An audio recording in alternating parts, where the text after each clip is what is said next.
As we have incubation, acceleration, there's funding being provided. We build talent, it's part of education, continuous lifelong learning. We provide space for them as well as mentorship. And I think the mentorship is very, very important.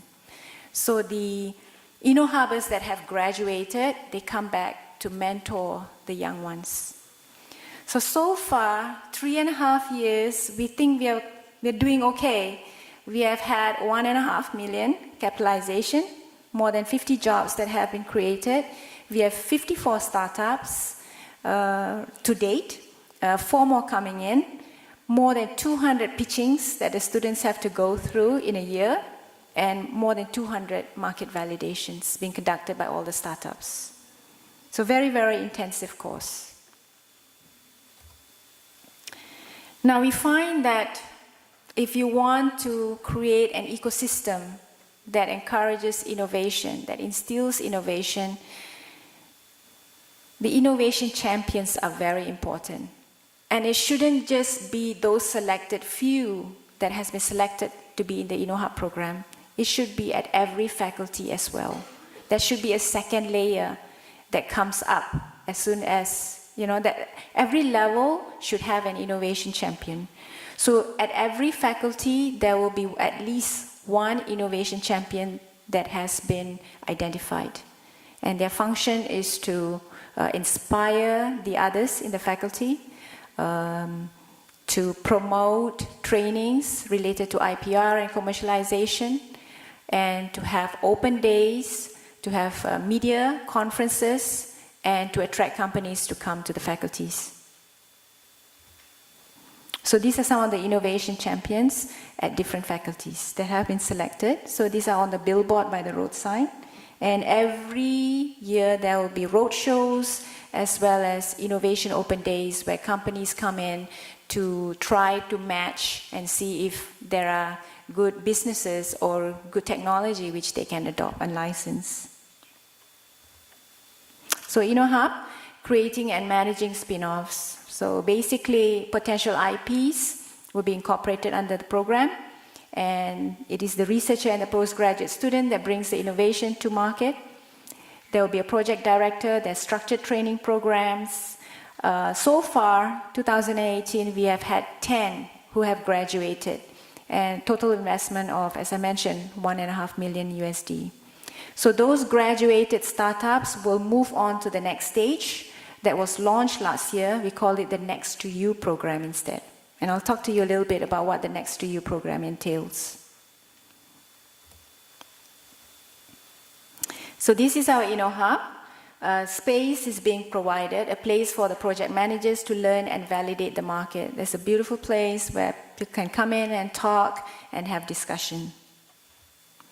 There are lots of training programs being conducted every week. Different mentorship programs have been arranged, and lots of training programs based on SRI's initial modules, and of course now incorporated with those from Australia as well. And market validation, the mentors would go with the CEOs for market validations. They need to complete a certain number of market validation before they move on to the next milestone. And then they do the pitching for fundraising, and this becomes very important. So most of the Innohubbers would have a certain amount of grants being provided. So Innohub provides shared space, shared facilities, business matching, IP advisory, mentoring and coaching, which is very, very important, education, continuous education and training, sometimes by the business school as well, business support, and of course, fundraising. And the trainings were initially conducted by, under Putra Dynamics, we call it, and it is by SRI. So at every level, I would say all the permanent staff in the university has been trained by SRI.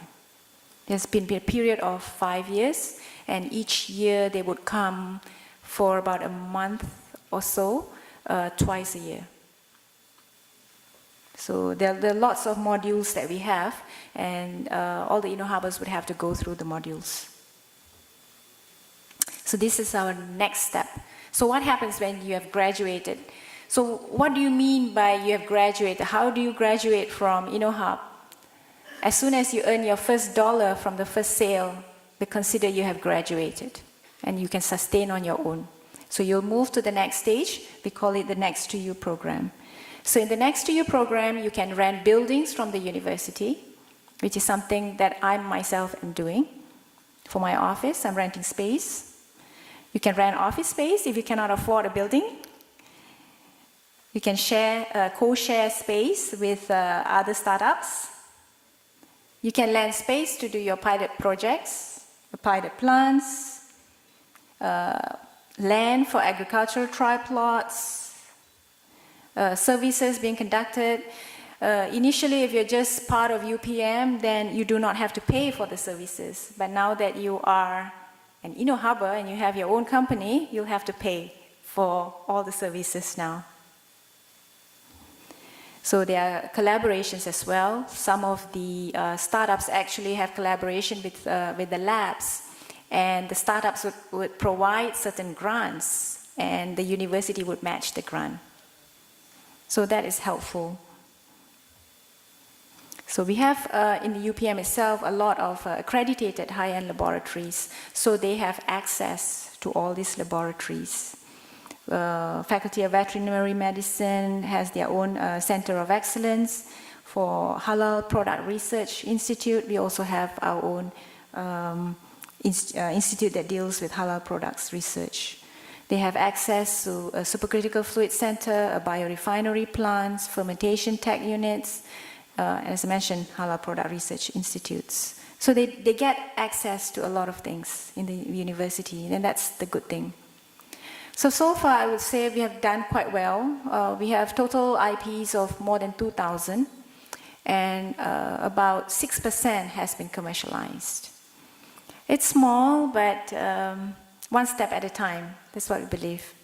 So we have total startups of 54, and total gross sales of 14.8 million so far, within 3.5 years. And I think compared to when we were just licensing to companies, having our own startup, it seems to provide a more sustainable income to the university. I'm just going to show you, pick a few of the projects out of those that have graduated. This is known as RoboRest. It is a automated machine, sterilizing machine, targeting the palm oil mills, where using this technology, it becomes more efficient in increasing the amount of oil or the productivity of the oil that has been recovered. And even 1% increase in oil that is recovered will increase the revenue of the palm oil mill by 250,000 K. So it's a huge amount of money. And this company has become public listed. It's with Faculty of Engineering. And we have another technology known as NovaPave technology. It is fiber mastic asphalt. They basically pave the roads using an extract, a cellulose extract from oil palm. And apparently that it lasts longer, it has better strength, it is much cheaper,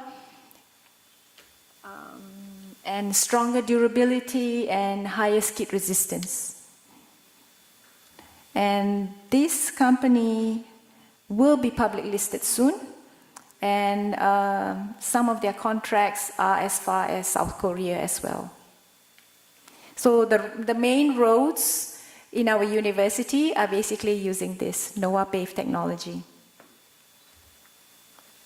We also have a halal detection kit. This has been licensed to an American company and sold in UK and Middle East countries as well. It's a machine that detects pork DNA.